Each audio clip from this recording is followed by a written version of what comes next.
Bonjour à tous, bienvenue dans ce nouvel épisode du Distillcast où on va parler aujourd'hui de craft washing, de sourcing, de tout ça. Et je suis accompagné pour cela de Benjamin Missoff, aujourd'hui de Mescal Brothers. Hello Benjamin. Salut Fred. Voilà, est-ce que tu veux, peut-être pour ceux qui ne te connaîtraient pas, existe-t-il ceux qui ne te connaissent pas? Oui, bien sûr. J'espère, parce que sinon j'ai plus de boulot, donc c'est compliqué. Je m'appelle Benjamin, je suis un des membres de l'équipe Mescal Brothers. Donc, on est une société de distribution et d'importation. Comme le nom l'indique, plutôt orienté sur les produits mexicains, mais pas que depuis quelques années. Et voilà. C'est Mescal Brothers and Others Craft Stories maintenant. Ouais, exactement. C'est un peu dans le même esprit que d'autres changements de nom qui ont été faits dans l'industrie. On voulait pas se limiter. Et on s'est dit qu'il n'y avait pas que au Mexique qu'on faisait des belles choses et qu'il y avait des beaux producteurs. Donc, on a essayé d'élargir. Et puis voilà. Donc, accessoirement, je suis plus passionné en général de tout ce qui est production spiritueux, vin, bière. Enfin, je m'intéresse un peu à tout ça. Je suis heureux, mari et papa. Voilà. Ok. Dans les grandes lignes. Parfait. Donc voilà. Et d'ailleurs, t'es pas venu les mains vides puisque on va goûter un petit truc aujourd'hui, tiens, pour nous accompagner. Yes. C'est du Yessi. C'est du Yessi. Ouais, Yessi, c'est un produit super sympa, sans alcool, qu'on a référencé. Le Dry January est c'est fini, ça. mais on prolonge. Vous pouvez continuer. Voilà. Et puis nous, on est un podcast responsable. Du coup, voilà. Je voulais pas avoir d'emmerde, ouais. Donc c'est mieux de faire ça avec du sans alcool. Donc voilà, bon, on va goûter ça tranquillement. Et donc, comme je le disais, on va parler de craft washing. Mais avant, petite note de service. Juste, pour vous annoncer, si vous ne l'avez pas vu dans Bar News, j'ai lancé un nouveau média qui s'appelle Jigger Daily, qui en fait est un peu la fusion de Distill News et de Bar News, mais qui s'adresse à une audience internationale. Donc c'est un média en anglais cette fois. L'idée, c'est qu'avec Bar News, avec Distill News, on veut faire rayonner les spiritueux et les bartenders français, et tant qu'à faire, et surtout vu qu'avec Thibaut notamment on produit des jolies interviews de bartenders français, autant qu'elles soient accessibles au public le plus large possible, et quoi de mieux que de les traduire en anglais pour ça. Donc voilà, l'idée a mûri, puis on a lancé Jigger Daily, donc qui va du coup s'adresser à cette audience beaucoup plus large mondiale, et qui aussi par réciprocité, j'ai envie de dire, ça aide Distill News et Bar News à évidemment étendre son réseau, à aussi s'ouvrir à des interviews de bartenders étrangers, surtout qu'il y en a beaucoup, et je pense que tu es familier de ça, qui viennent faire des guest bartending en France, donc autant les capter aussi. Ça permet de se nourrir, ça fait plus de contenu, plus d'infos, et voilà, donc une évolution qui, je pense, est bénéfique à tous. Donc voilà, n'hésitez pas à checker ça sur Jigger Daily. Si vous connaissez des anglophones, faites-leur la promo de ce nouveau média. Ça serait très cool. Et puis évidemment, si vous êtes annonceur, c'est peut-être un canal supplémentaire pour vous de communication. Anglophone ou pas. Hein. Comment? Anglophone. Il y a de plus en plus de Français qui se sont exportés. Donc Exactement. Mais quand je dis annonceur, c'est voilà, vous êtes une marque française, je sais pas, et vous visez le marché international. Peut-être que peut-être que Distill News, Jigger Daily, tout ça, c'est pertinent pour vous. Mais voilà. Ceci étant dit, je te propose qu'on rentre dans le vif du sujet. Et du coup, on va parler de craft washing, comme j'ai dit. Toi, t'es sur le terrain. Et probablement que tu fais face avec tes marques artisanales. En plus, on a vu, c'est Mescal Brothers and Other Craft Stories. Donc, tu es à la pointe de ce truc. Alors à la pointe, je sais pas, mais on essaye de faire les choses bien. En tout cas, tu es certainement confronté à l'idée, toi, tu as peut-être des petits producteurs et quand tu vas dans les bars, et peut-être on t'oppose d'autres marques, peut-être plus grosses, des gros groupes qui aussi mettent en avant des certaines de l'artisanat, peut-être, du craft, je sais pas, du small batch, il y a plein de termes, on va voir. Bien sûr. Et voilà. Mais peut-être pour démarrer, je sais pas si toi tu as une définition peut-être de ce que ça veut dire craft ou pas. C'est compliqué en fait. Le mot craft, le mot craftsmanship qu'on traduirait par artisanat en français, il a différentes définitions et on y met un peu ce qu'on veut. C'est un peu un mot valise finalement. Et moi j'ai toujours eu pas une hantise, mais j'ai toujours eu un peu la peur de la taille. Je trouve que les entreprises, plus elles grossissent, plus elles perdent une part de ce qui est leur mission au départ, et surtout du lien qu'elles ont en fait en top-down entre les top managers et ce qu'il y a sur le terrain et les, entre guillemets, les petites mains. C'est péjoratif, mais moi je trouve que c'est plutôt un terme qui est bien dans ma bouche quand je dis les petites mains. C'est les gens sans qui rien ne se passe. On en a un peu parlé pendant le Covid des gens sans qui rien ne se passe. Nous, à notre niveau, dans le milieu des alcools, c'est une réalité, quoi. C'est-à-dire que tout démarre dans un champ, donc tu peux pas les squeezer du tableau, quoi, entre guillemets.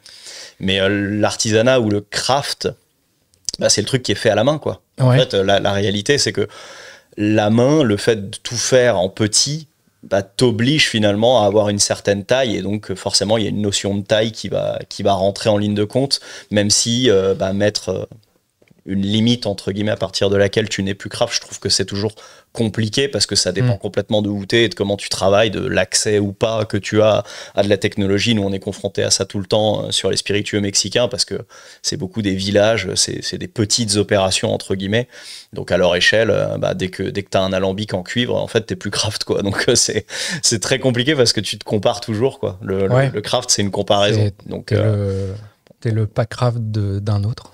Ouais, exactement. Non, mais c'est ça. T'es toujours le gros d'un autre. Enfin, je veux dire, c'est la discussion qu'on a souvent. Je suis passé par des boîtes qui étaient des grosses boîtes, mais la petite des grosses, quoi. Donc c'est toujours compliqué de se comparer, mais de base, je trouve que ce qui fait la force aujourd'hui dans le craft et dans l'artisanat, c'est les gens qui ont de la transparence dans ce qu'ils font. Et en fait, je pense que la transparence, c'est la valeur cardinale qui fait que, quelle que soit l'échelle à laquelle tu le fais, à partir du moment où tu expliques ce que tu fais et que tu l'assumes, il n'y a pas de mauvaise ou de bonne chose. En fait, il y a des gens qui utilisent des raccourcis. S'ils les assument, je vois pas le problème. Enfin, on n'est personne pour dire à quelqu'un comment il doit bosser. Du moment que c'est expliqué, du moment que c'est justifié et que tu dis à qui tu t'adresses, pourquoi tu le fais, je pense que tout peut s'entendre.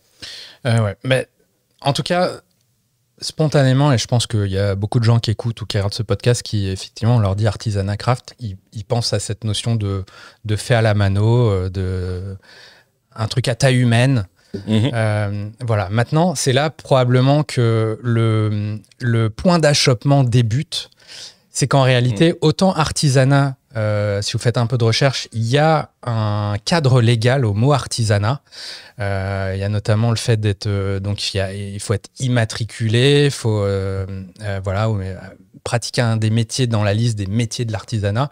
J'ai vu qu'il ne fallait pas avoir plus de 10 salariés à la création de la boîte.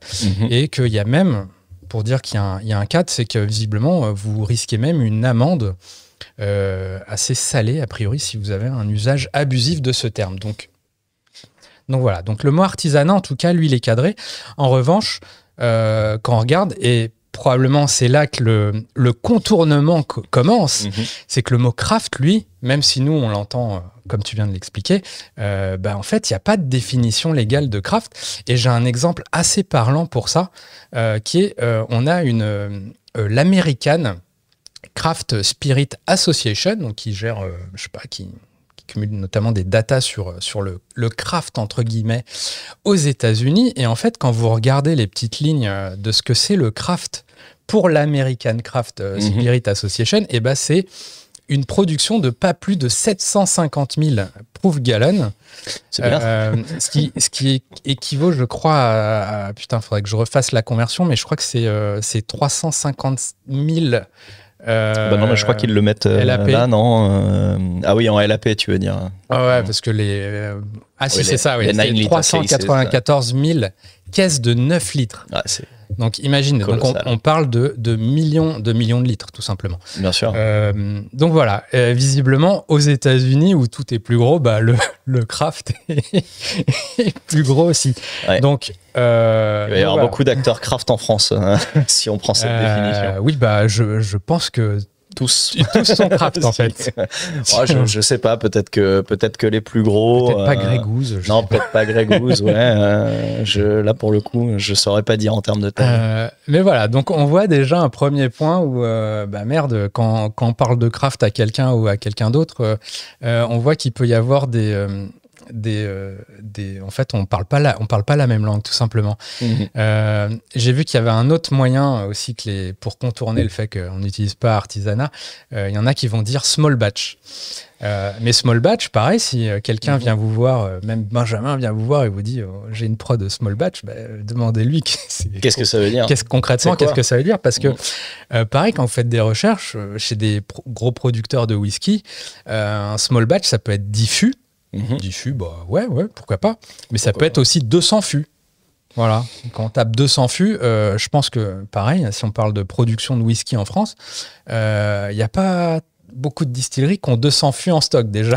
Donc, j'ai visité quelques distilleries en France. Je crois, je suis pas sûr d'avoir vu 200 fûts dans une des distilleries, mais ça me rappelle une des infos que tu avais données. Je crois que c'était le 9 millionième ou 10 millionième fût de Buffalo Trace, et ça me fait toujours rire. Je me dis, mais même si on met tous les fûts de France ensemble, je pense qu'on démarre même pas l'entrepôt chez eux, quoi. Donc en termes de taille, on est loin. Donc voilà, donc small batch aussi, ça peut être un autre truc. Qu'est-ce que je m'étais noté? Donc en tout cas, là, ça pose la question évidemment de, comme tu le disais, où est-ce qu'on met le curseur? À titre peut-être d'illustration aussi de cette idée, qu'est-ce que j'avais mis en exemple? Attends, où est-ce qu'il est passé celui-là? Tac, on vous retrouve ça. C'est tiens, je parlais de small batch. Il y a un exemple très parlant de small batch. Le very small batch. Voilà. Toi qui es en plus dans la tequila et le mezcal. C'est Teremana, la marque de The Rock, qui s'est écrit sous le nom est une small batch tequila. Mais qu'est-ce que ça veut dire small batch tequila pour The Rock qui est grand, qui en impose. Il n'a pas le même conception de ce qui est grand et petit, je pense. Exactement. Du coup, je me suis noté quelques chiffres. En 2021, Teremana, c'est 600 000 caisses vendues, donc de 9 litres. En 2022, donc, leur deuxième année, 900 000 caisses. Et en 2023, ils ont franchi le million de caisses vendues. Voilà. Ça laisse rêveur. Donc voilà, donc je souhaite à tout le monde d'être small batch comme ça. Ouais, non, mais enfin, encore une fois, c'est là où il y a, je trouve, un gros problème dans la manière d'utiliser les mots et de se marketer. Je veux dire, faire du personal branding sur la personne de The Rock, je le comprends. Mettre The Rock et puis ajouter du small batch en dessous, là, ça devient quand même problématique quand tu vois. Avec l'aura que le personnage a, tu te doutes que ça va pas être small batch à l'arrivée. Donc pourquoi démarrer avec ça? C'est plus se tirer une balle dans le pied, entre guillemets. Alors je pense que c'est comme toujours, hein. Il vaut mieux qu'on parle de nous qu'on n'en parle pas. Donc si ça lui fait un scandale dans 2-3 ans parce que les gens disent attendez, avec votre volume ça va pas, ça fera parler de lui, donc tant mieux pour lui. Et puis ça rendra peut-être plus forte sa marque, j'en sais rien. Enfin honnêtement, encore une fois, c'est... En tout cas, si vous adhérez à cette définition du small batch, soyez heureux puisque cette tequila small batch arrive en grande distribution cette année. Voilà. Donc, c'est small en grande distribution. C'est là, voilà. Là encore, tu vois, c'est des trucs qui, moi, j'ai du mal toujours à comprendre. Donc voilà, on voit. Mais j'ai d'autres exemples. C'est marrant du coup de peut-être vous, si vous êtes bartender et que vous avez des commerciaux qui viennent chez vous et qui vous balancent tous ces mots, c'est intéressant de peut-être un peu les challenger sur qu'est-ce que ça veut dire et comme ça, quand vous-même vous expliquez votre drink à vos clients et que vous mettez en valeur vos produits, que vous ayez quelques réponses. Il faut toujours challenger. Il faut toujours nous challenger. Dans notre métier, c'est ce qui est marrant. Hein. Je veux dire, moi, quelqu'un qui boit mes paroles et qui me questionne pas, je me dis toujours, mais est-ce que finalement, il a envie de comprendre ou il a compris ou peut-être que il s'en fiche. Enfin, moi, il y a rien de pire que quelqu'un qui me pose aucune question sur les produits qu'on fait. Hein.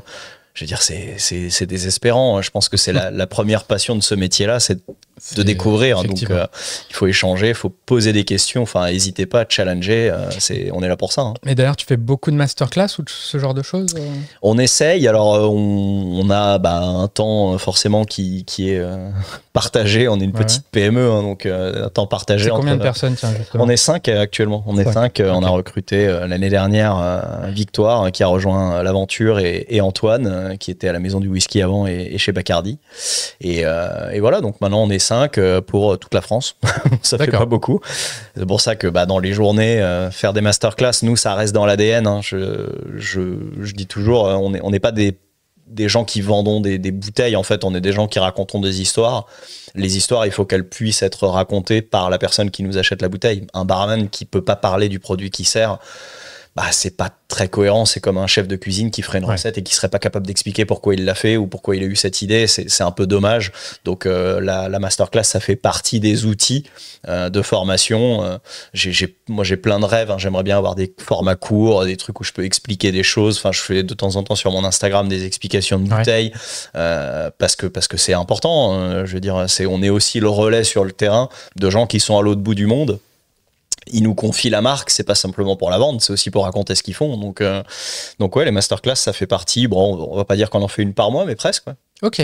Bon, c'est sur Insta, tu communiques dessus notamment? Alors on communique nous plutôt sur les réseaux de Mezcal Brothers. Okay. On communique sur les réseaux. Généralement, on met tous un peu la main à la pâte, histoire de faire boule de neige dans nos réseaux respectifs. Et puis on essaye de faire venir le maximum de monde. Après, je te cache pas que j'ai l'impression que c'est un constat un peu de tous mes confrères. Il y a de moins en moins de monde, on a de moins en moins de curieux. Malheureusement, qu'il y a quelques années où vraiment sur les salons, tu te récupérais absolument tout le monde et tout le monde était super curieux. Là, c'est vrai qu'on a un peu plus de mal à remplir et c'est un peu dommage parce que on a de plus en plus de produits sympas qui arrivent sur le marché français et par rapport à il y a 10-15 ans où il fallait se battre pour trouver un produit d'artisan, là aujourd'hui, il y en a beaucoup plus et il faut se déplacer pour les masterclass, c'est important. Déplacez-vous. Exactement. Suivez Mezcal Brothers. Oh, pas que au nôtre. Non, moi je me désespère quand je vois j'ai pas toujours le temps, moi, de me déplacer. J'essaye d'en faire quand même assez régulièrement, même chez des gens qui vont se considérer comme des concurrents à nous. Moi, je suis pas concurrent, je suis perfectible dans tout, quoi. Je suis très mauvais en rhum, par exemple, donc dès que j'ai l'occasion, je vais regarder quand les gens les enregistrent des masterclass sur le rhum, j'essaie de m'informer. Enfin, c'est hyper important. Si on arrête d'apprendre, on fait pas ce métier.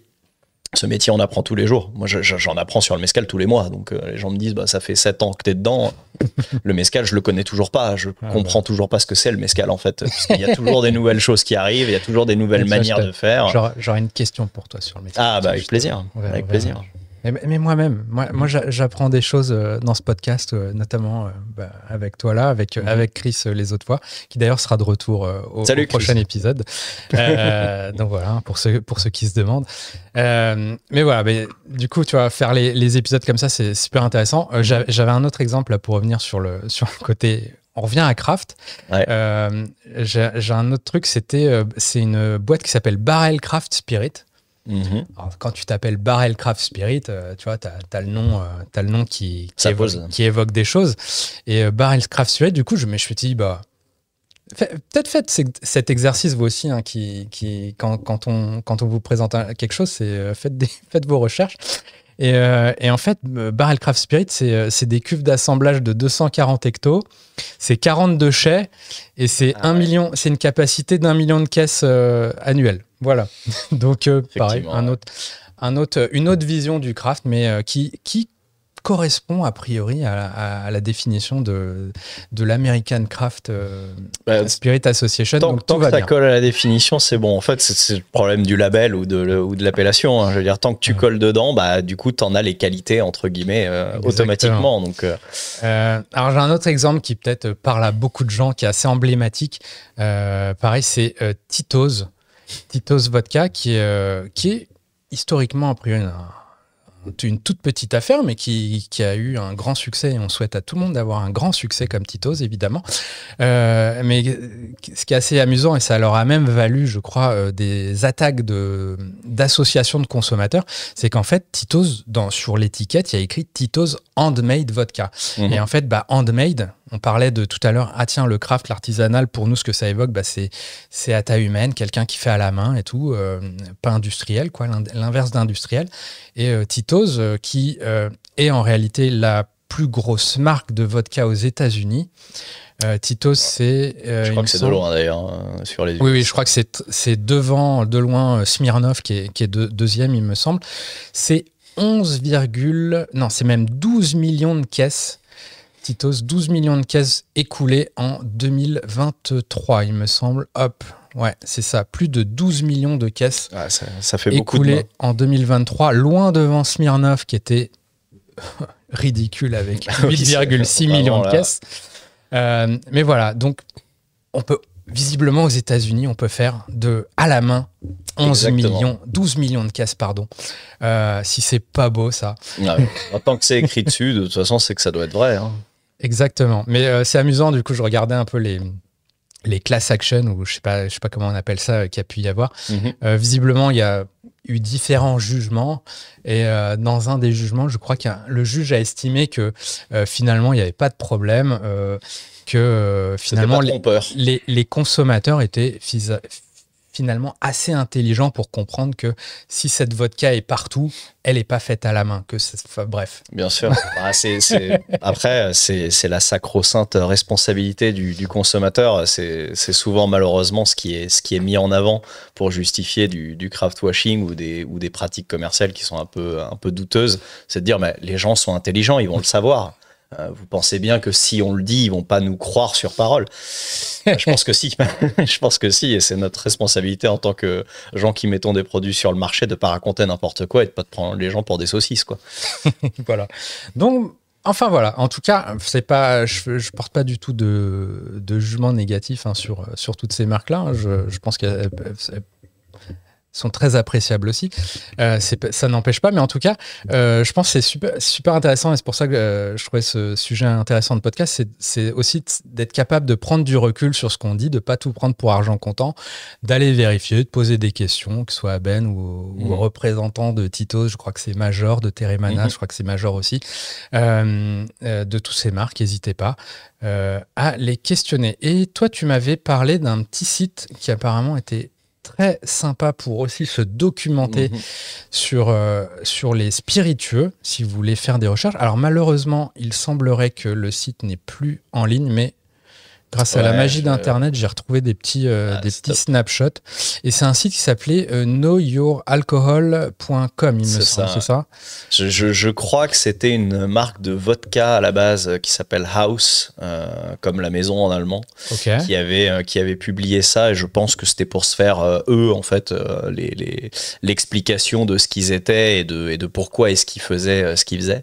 Et en fait, c'était vraiment une sorte d'infographie vachement pratique pour comprendre le lien. En fait, ce que je dis toujours, moi, c'est que tous les alcools, ils démarrent dans un champ, la matière première, que ça soit du raisin, que ça soit du blé, il y a de l'agriculture dedans. Ouais. Donc tu peux pas l'ignorer, en fait, et beaucoup de gens ont pas forcément ce lien-là, un peu comme dans la nourriture, quoi. C'est comprends ce que tu manges, quoi. C'est la base. Là, c'est comprends ce que tu bois, et en fait, c'était leur but d'expliquer ça. Et je trouvais ça extrêmement bien fait. C'était très didactique en plus, avec des drags, tu vois, là que tu as à l'écran.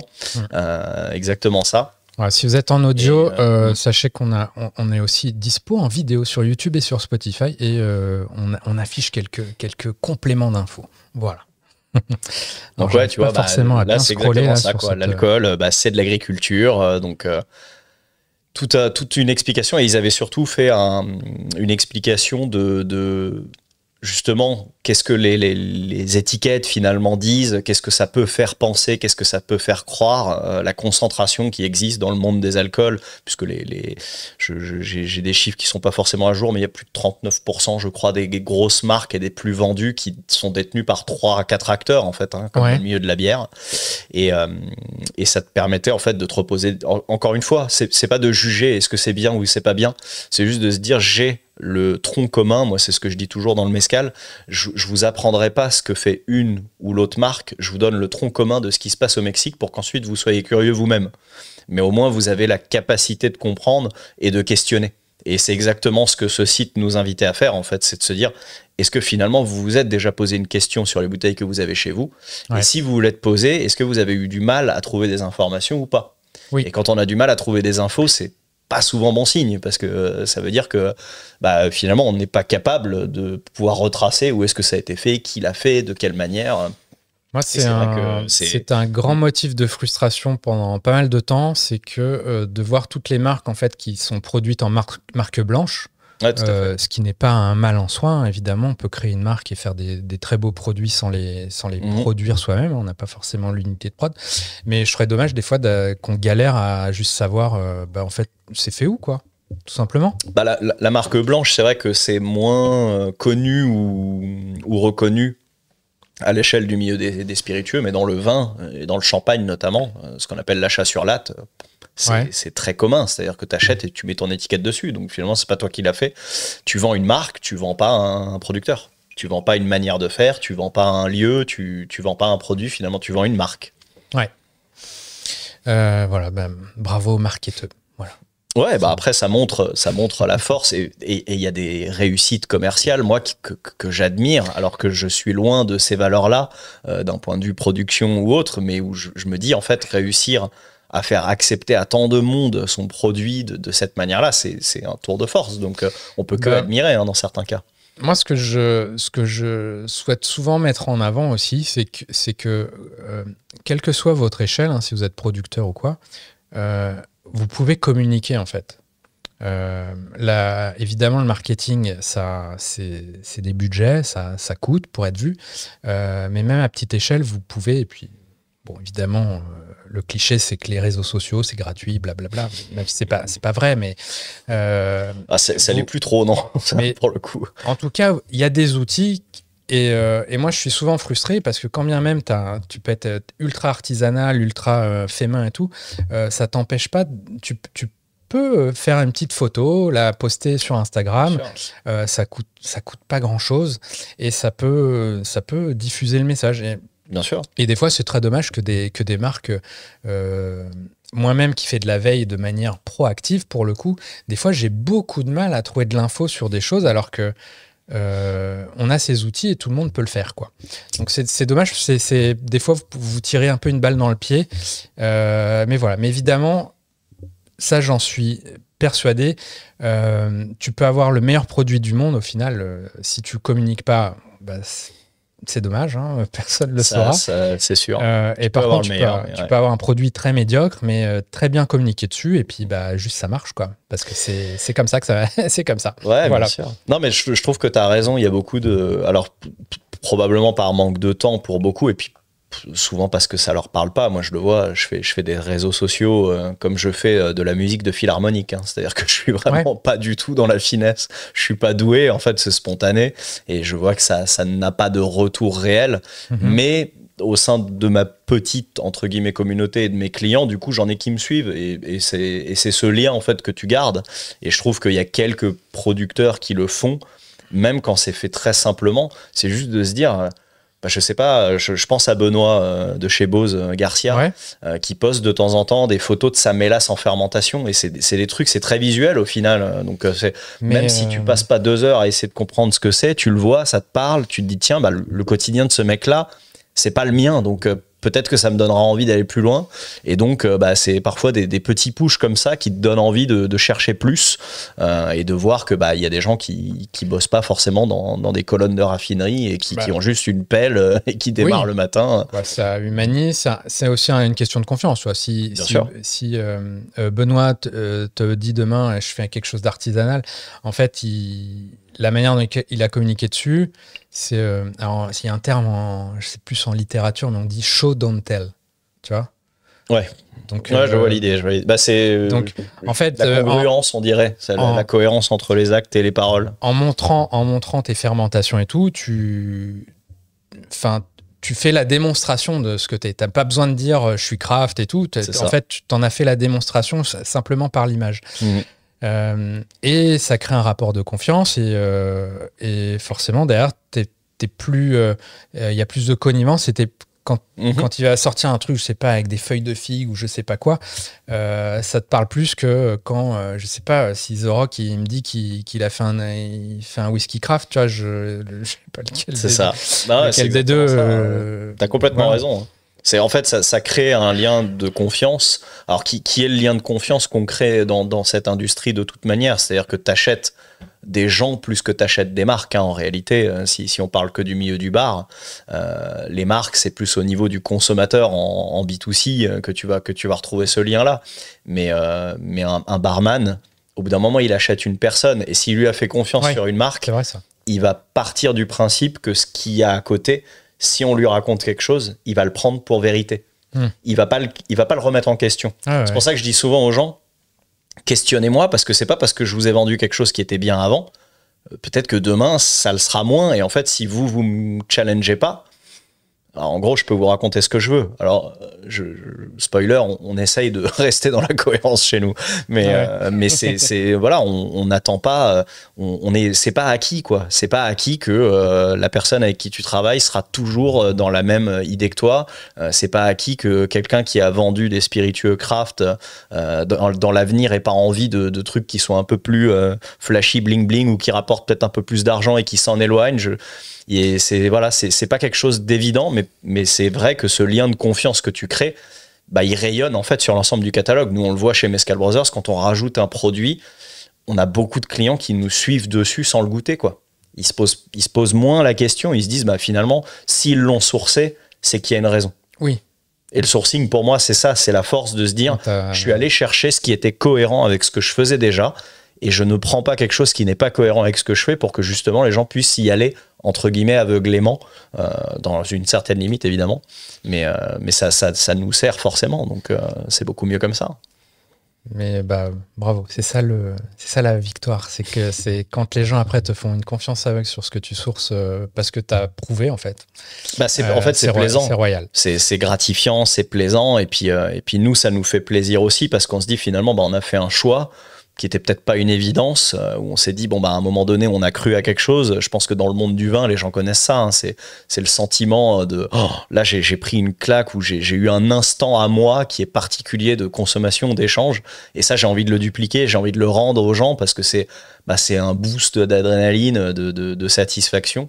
Et ouais, il y a rien de plus fort dans ce métier-là. Donc moi, je me bats pour avoir ces moments-là de les gens qui me disent oh, c'est super, tiens, j'ai vu ça, et qui parfois même me donnent des exemples ou des échantillons en me disant bah tu vois ce que j'ai senti, je pense que tu vas le ressentir parce que on pense un peu pareil, et c'est génial. Enfin, c'est pour ça qu'on fait ce métier. Hein.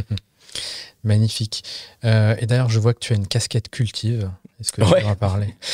Cultive, ouais. Cultive, c'est un projet qui rejoint deux mondes. Il rejoint mon monde de Benjamin alsacien, un peu amoureux des eaux de vie dans son enfance quand il les a découvertes, et la distribution aujourd'hui. Et Cultive, c'est une collaboration avec la distillerie Lehmann, qui est une distillerie d'Aubernais avec qui on travaille.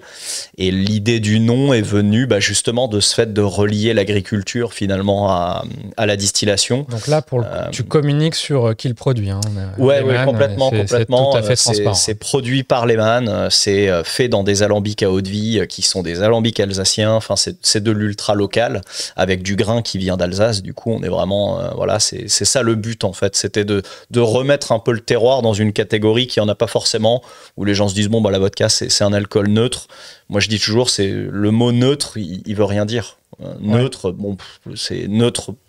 De quel point de vue finalement? Parce que c'est pas neutre. Je veux dire, quelqu'un qui achète du Cultive, pour nous déjà c'est pas neutre. Okay. Ça fait vivre un petit producteur beaucoup plus facilement que si vous achetiez n'importe quel vodka industriel que vous trouvez un peu partout. C'est impactant. Je veux dire, je le rappelle toujours à mes clients, ils me disent oui mais bon tu sais moi je suis pas grand chose, je vais t'acheter 20 bouteilles.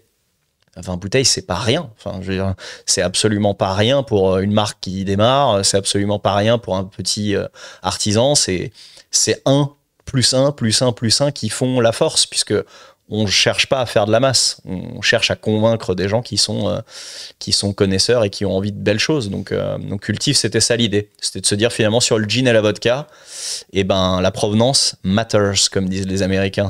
C'est pas anodin de faire ce choix-là. Et je trouve qu'il y a de plus en plus de boîtes qui font ces choix-là. Ben, je pense à Cocktailers par exemple, qui vont aller chercher des choses, voilà. Belgnol. Belgnol. C'est Belgnol qui du coup fait qui est une vodka no name, je crois, tout simplement. Ouais, c'est ça. Par exemple, et qui les vend no name, c'est génial, et en vrac, en bib de 5 litres. Mais qui disent voilà, du coup, on va remettre la production française. C'est aussi ça, quoi. C'est de se dire. Je vais chercher en local, je vais chercher chez moi, je vais être un peu exigeant même sur les trucs sur lesquels la plupart des gens ne sont pas exigeants habituellement. Et nous, on essaye de faire ça. Alors, Lehmann le fait très bien depuis des années. Hein. C'est juste que là, on avait envie de cristalliser ça pour avoir notre propre marque et s'amuser. Mais ouais, je trouve que c'était un beau pied de nez en fait à la majorité de ce qu'on nous donne comme discours. Et moi, le discours que j'ai eu pendant les 5 premières années de ma vie dans le monde du bar, où on me disait bon bah de toute façon, c'est bien d'avoir des trucs petits, mais en réalité, bon, c'est pas très important. Faudra de toute façon retourner voir les gros. Force est de constater que non.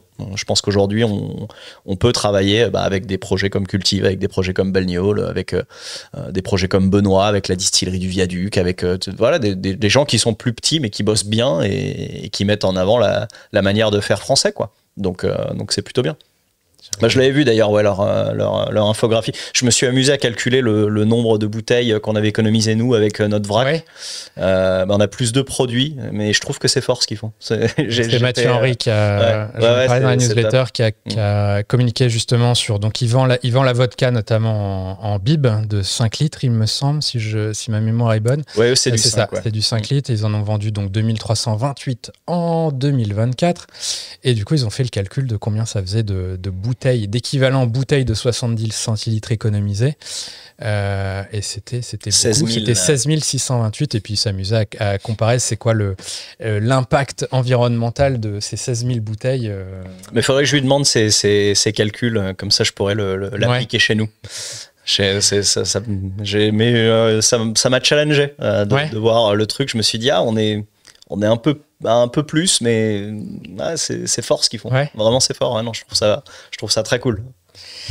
Donc voilà, alors j'avais noté d'autres mots peut-être de contournement du mot artisanal. C'était, alors tu vas me dire si t'es d'accord. C'est peut-être un peu plus tiré par les cheveux, mais premium.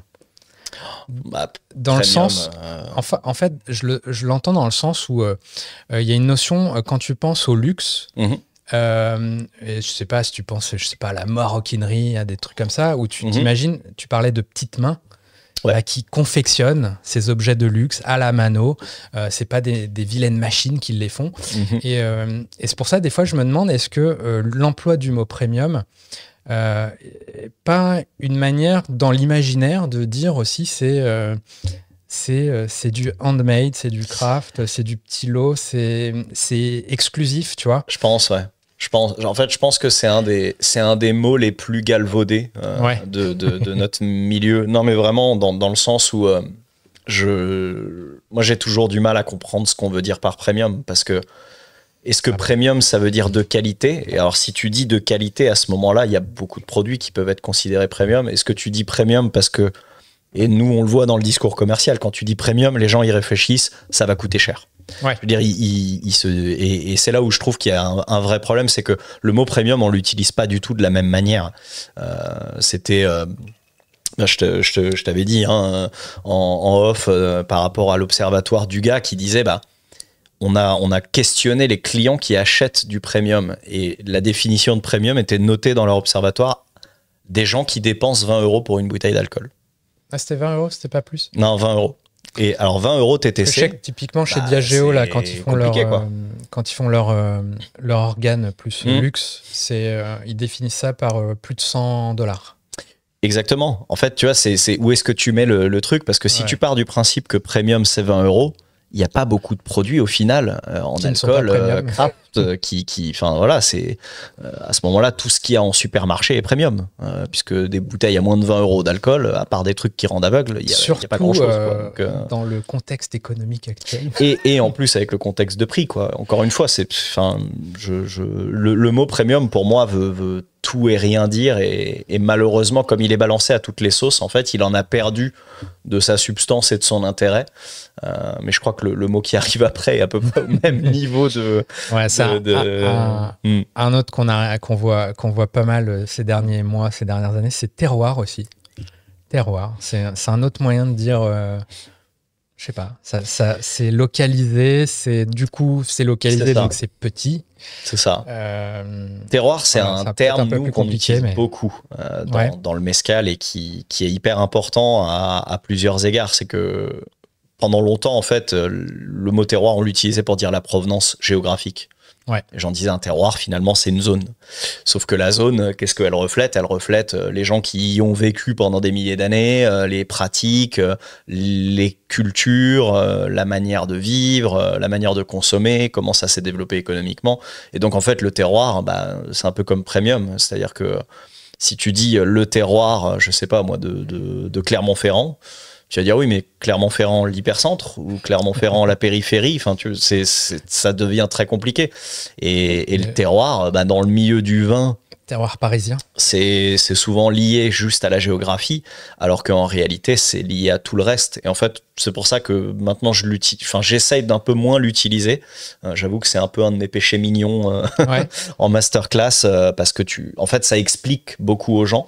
Et en même temps, comme c'est un mot qui est non traduisible des gens en langue étrangère, c'est compliqué quand tu essayes d'expliquer ça à un Américain. Le terroir, qu'est-ce que c'est réellement? Bon, c'est tellement d'éléments que ça devient compliqué.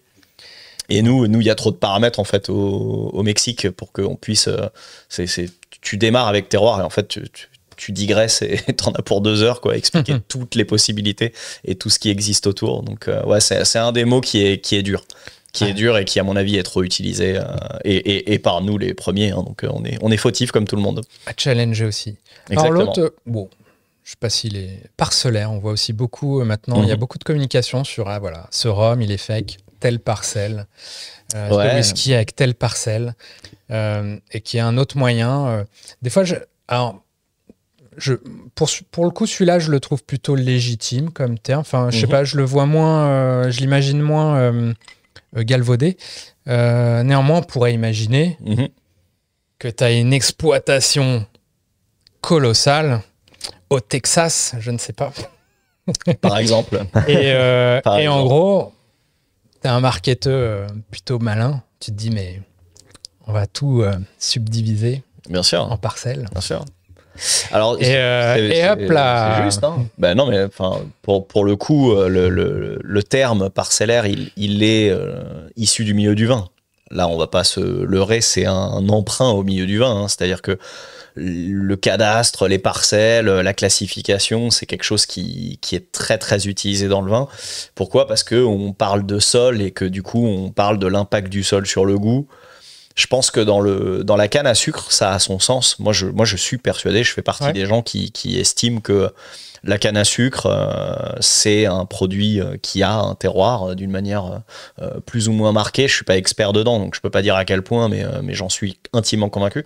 Mais je pense, moi, même plus loin, et j'en ai discuté une fois avec un hurluberlu, on va dire, du whisky, un Écossais qui est installé, qui faisait du vin dans le sud-ouest et qui maintenant fait du whisky près d'Amiens. D'accord. Et qui, lui, me dit, mais attends, tu te rends pas compte, en fait, le maïs, ça a un terroir. Le seigle, ça a un terroir. Donc si je dis que telle parcelle donne tel produit chez moi, ça a son importance. Et c'est quelque chose qui est absolument pas exploité parce que effectivement, la plupart des marques s'encombrent pas de ce détail-là, quoi. Mais moi, je pense que le terme parcellaire, il peut avoir du sens. Mais à ce moment-là, ça va rejoindre ce que je disais au début. Faut être hyper transparent dans tout. Et en fait, le mot parcellaire, il a du sens si toute ta production est hyper transparente. Oui. Donc des projets comme ceux de Marc Régnier avec Renegade, avec Waterford, ils exploitent ce concept-là, sauf que tu te rends compte que c'est quasiment les seuls à en parler, alors que je pense que en France, on a Roselier. On a Roselier qui le fait, on a de plus en plus de gens qui le font. Moi, je pense que de toute façon, c'est une des choses qui dans l'avenir va devenir importante. C'est juste de dire où est-ce qu'on fait, comment on le fait, avec quelle matière première on le fait. Le terme parcellaire, moi, il me choque pas. Hein. Je veux dire, les gens au Mexique, ils ont ils ont la même logique. Quand tu regardes des champs d'agave, un champ d'agave à flanc de colline, il aura pas le même impact qu'un truc en plaine. Je veux dire, c'est totalement cohérent de ce point de vue-là. Tout à fait d'accord. Moi, c'est plus... je pense qu'aujourd'hui, c'est... Tout à fait, tout va bien. Mais ça ne m'étonnerait pas que dans le futur, on exploite ce terme. Bien sûr. Et je sais pas. Alors, je répète, j'ai rien de mal contre Tito's. Mais c'est juste pour l'exemple. On pourrait imaginer un jour, ce que tu vas dire. On pourrait imaginer un jour Tito's dire on sort une vodka parcellaire parce que c'est avec tel champ, d'ailleurs c'est fait avec du maïs, Tito's. C'est justement telle partie partie, tel champ, on a fait ce batch-là, quoi. Exactement. Ouais, c'est vrai que c'est le côté pernicieux. Tu peux aller vite dans cette démarche-là. Ouais, ça, c'est sûr. Si Titos nous écoute, je pense qu'ils vont t'envoyer un courrier d'avocat déjà pour les avoir accusés de ne pas tout faire à la main. Ouh là là. Bon, qui m'envoie des photos.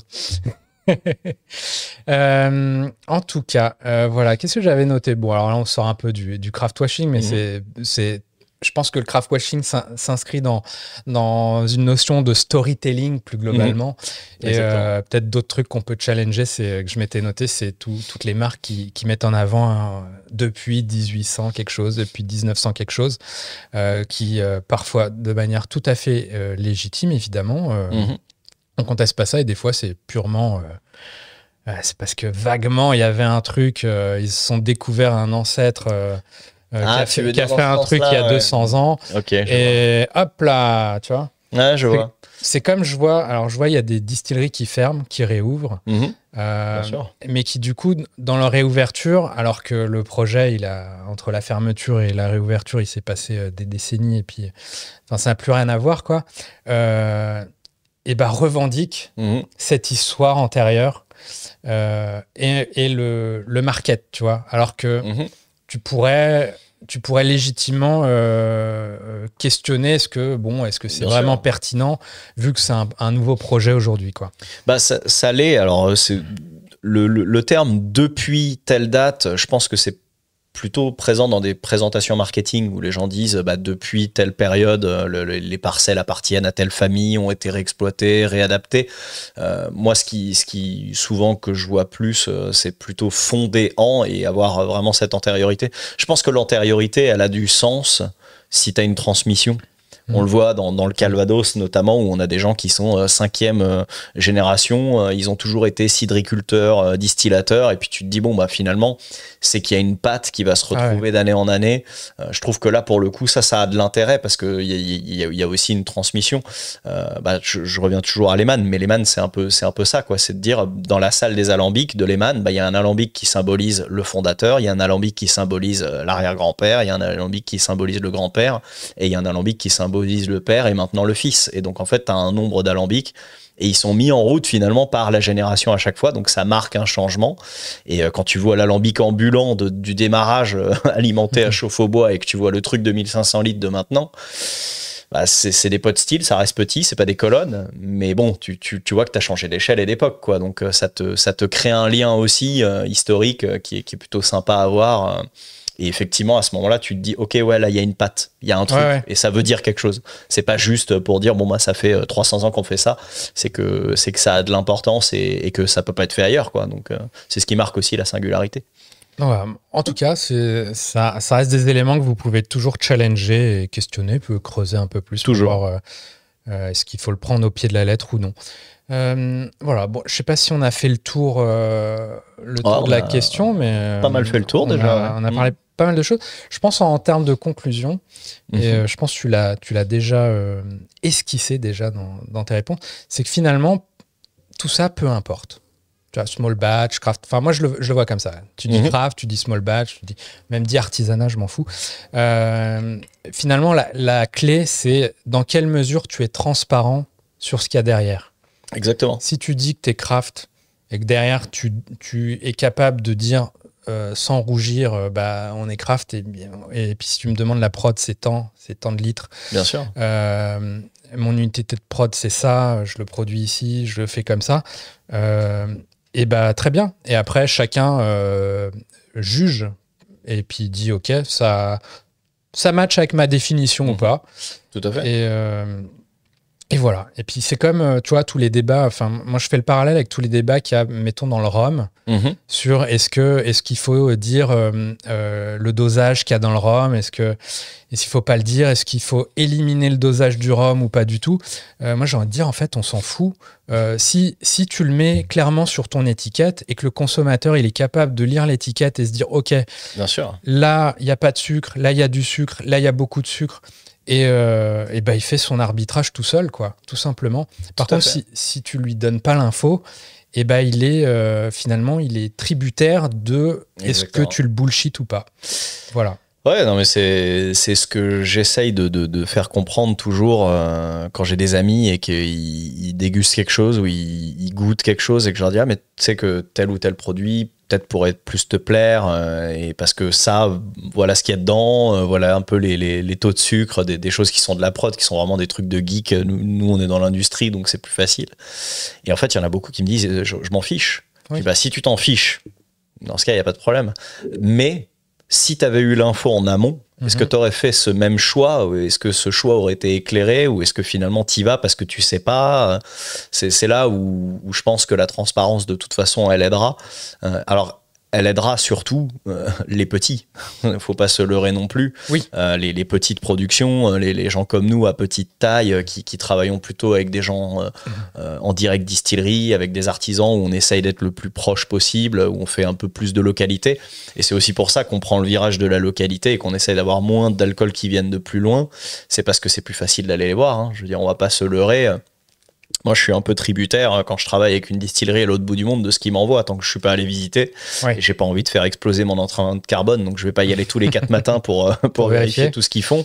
Donc on est quand même plus tributaire que une distillerie où tu as 2 heures de bagnole à faire, tu vas les voir et en fait, tu vas un lundi matin et puis si tu le vois la main dans le cambouis à faire des cochonneries, au moins tu sais qu'on te ment, tu vois. Mais ouais, mais c'est là que si le producteur à l'autre bout du monde, il s'est fait chier un peu à animer un petit compte Insta, mettre quelques photos de quand il produit, au moins t'as...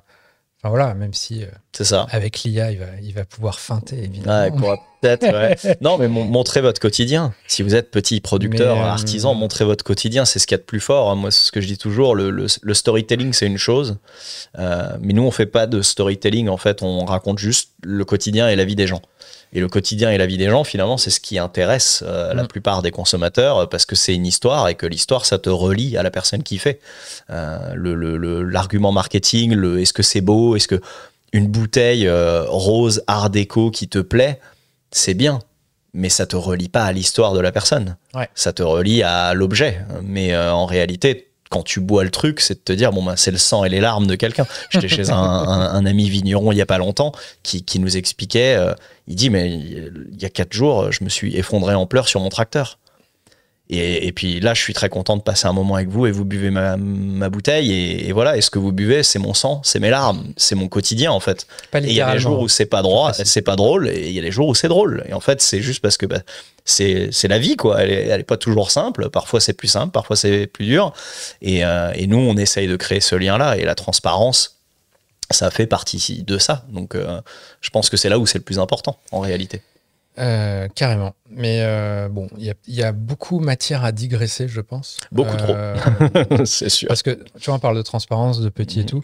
Et c'est peut-être là que le bas blesse, c'est que des fois, tu te dis même chez des fédés ou des associations qui sont censées protéger des producteurs et tout, et des fois, il y a des freins justement à cette transparence. Moi, il y a une masterclass qui m'a toujours marqué.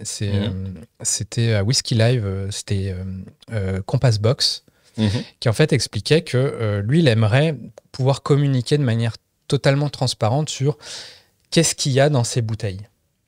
Il y a telle distillerie, telle proportion de whisky de telle distillerie, de tel âge, telle proportion, machin. Sauf que la Scotch Whisky Association ne l'autorise pas. D'accord. S'il le fait, il se fait attaquer. Ah ouais, ça voilà. Va jusque... D'accord. Voilà, parce que visiblement, ça ne profite pas à tout le monde, cette transparence. Et lui et je me souviens, ça me marquait, c'était très intéressant de savoir, parce que, évidemment, quand tu as des mentions d'âge, que ça te dit, voilà, tel whisky, là, je sais pas, 8 ans d'âge, peu importe, c'est l'âge le plus petit, enfin, le plus jeune dans l'assemblage. Sauf que lui, ce qu'il expliquait, c'est que ce qui est triste dans son cas, c'est que des fois, en fait, peut-être que pour faire son assemblage au poil comme il veut, il va peut-être utiliser, mettons, je dis des chiffres totalement bidons, hein, mais il va peut-être utiliser 80% de trucs de 12 ans, 15 ans, 16 ans, 22 ans, j'en sais rien. Et peut-être à un moment, pour équilibrer, il a dû utiliser un 8 ans d'âge dans des proportions infimes. Bien sûr. Sauf que, in fine, il peut et voilà. Et c'est pour ça aussi qu'il y a eu un mouvement aussi sur les non-age statements. Bon, pour dire, ça sert à rien, quoi. Et non, l'âge est une chose, mais je le voyais là il y a pas longtemps sur des bouteilles d'Armagnac notamment, où je voyais les pourcentages qui venaient de telle ou telle famille, de tel ou tel chai, de tel ou tel fût. C'est très peu fait. Sauf que c'est hyper important parce que c'est une recette de cuisine, hein, je veux dire, c'est pas plus compliqué que ça. Que t'aimes ou que t'aimes pas la logique de se dire, bon, bah, dans mon jus, finalement, il y a du 2 ans, mais parce que ça apportait ce que je voulais. Bah, finalement, si le résultat final, il est bon et que la recette fonctionne comme ça, c'est peut-être ça qui est le plus important, hein, plutôt que de juste considérer il y a un âge. Là, l'idée, c'était pas tant la notion d'âge, c'était aussi d'un point de vue pédagogique, de pouvoir dire simplement, voilà, il y a ça, sachez-le. Évidemment, on conteste pas qu'on étiquette le truc 8 ans, mais au moins, si tu retournes, que tu t'intéresses, ça peut aussi... tu dis, putain, ouais, d'un coup, elle gagne en valeur, tu vois, cette bouteille, même si... tu pourras pas communiquer que c'est un 20 ans d'âge. C'est intéressant. Peut-être pour ouvrir un sujet, je pense qu'il y aura peut-être matière à refaire un podcast avec... et je pense qu'il est dans la parfaite lignée de tout ça.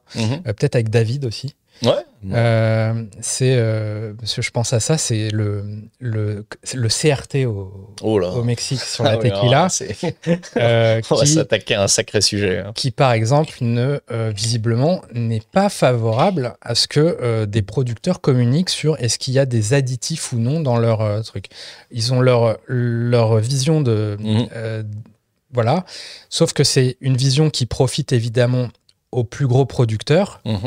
Quand il y a des initiatives pour mettre de la transparence sur tiens, là il y a des additifs ou non, et ben en fait on leur met des bâtons dans les roues, ce qui peut paraître complètement dingue. Mais bon. Tu parles du Tequila Matchmaker. Ouais, Tequila Matchmaker. Ça a été un beau bordel. Bah, il y a des influenceurs Tequila et Mezcal qui en ont beaucoup parlé sur leur réseau l'année dernière. Enfin ça a été même un peu tendu, hein, pour être. Il y a eu une descente de police chez les fondateurs de ce site, on se dit mais c'est dingue, ils font juste un site qui dit avec transparence, voilà, et puis on les a accusés de je sais pas quoi, de faire de l'alcool frelaté, je crois, dans leur labo et tout. Exactement, ils avaient un labo de test. Bon, c'est l'image même, et ce pourquoi je me méfie toujours des appellations ou des groupements ou des choses, c'est que tu as des intérêts économiques.